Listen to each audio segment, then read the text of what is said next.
재산세 등의 기준이 되는 공동주택 공시가격이 공개됐습니다. 서울은 이른바 강남 3구와 마용성이 주도해 8% 가까이 올랐습니다. 반면 세종이 3% 넘게 떨어지는 등 비수도권 지역은 대부분 내렸습니다. 양극화가 뚜렷합니다. 보도에 이지은 기자입니다. 서울 한강변의 입주 2년차 신축 아파트 단지입니다. 지난달 전용 면적 84제곱미터 거래가가 55억 원으로 1년 전보다 40% 가까이 올랐습니다. 이런 실거래가 등을 반영해 책정된 올해 공시가는 34억여 원. 공시가격에 따라 산정되는 보유세 또한 1년 전보다 36%가량 늘어날 전망입니다. 집값 올리고 그리고 세금 내고 할 사람 없잖아요. 서울 아파트 공시가격은 1년 전보다 8% 가까이 올랐습니다. 서울 안에서도 편차가 커서 강남과 송파, 서초 등 강남 3구와 이른바 마용성은 10% 안팎으로 올랐는데 강북과 도봉, 구로 등은 1%대 오르는 데 그쳤습니다. 비수도권 대부분은 공시가격이 떨어졌습니다. 세종은 3% 넘게 떨어졌고 대구와 대전 등 17개 광역시도 가운데 10곳이 하락했습니다. 올해 공시가격의 시세 반영률은 69%로 지난해와 같습니다. 때문에 공시가격이 떨어진다는 건 해당 지역의 집값이 그만큼 떨어지고 있다는 의미입니다.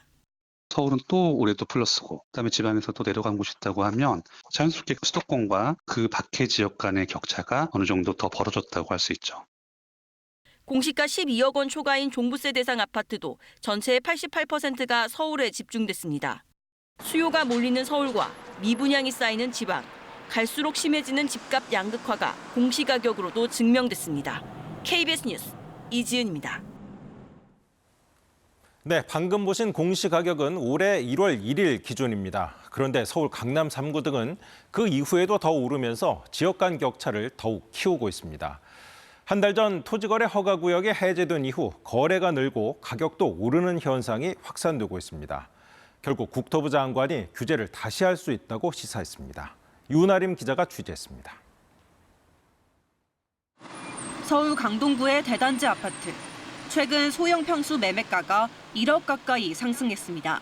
K2를 중심으로 문의가 부쩍 늘었습니다. 지방에서 관심을 많이 갖고 있는 것 같습니다. 토지 거래 허가 구역이 풀린 지 한 달.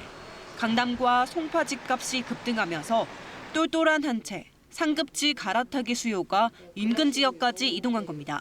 거기를 살려고 그랬던 사람이 못 사고 이쪽을 사는 거지. 거기에 너무 올랐다 보니까.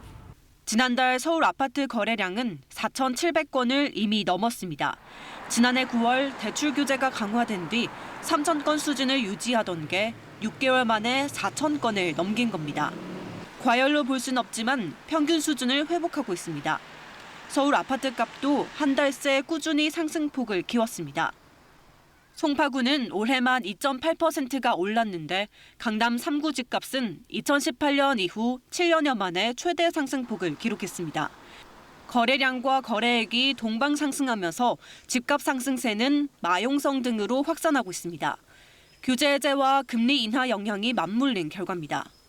금리가 일단 작년에 비해서 많이 레벨이 내려갈 것으로 보여지고 있고, 그리고 서울 지역은 신축 아파트 공급 부족이 올해부터 좀 본격화되는 모습들을 보이고 있기 때문에 박상우 국토부 장관은 오늘 국회에서 토호제 해제가 집값 상승에 기폭제가 된 측면이 있다며 시기를 놓치지 않고 적절한 행동을 하겠다고 밝혔습니다.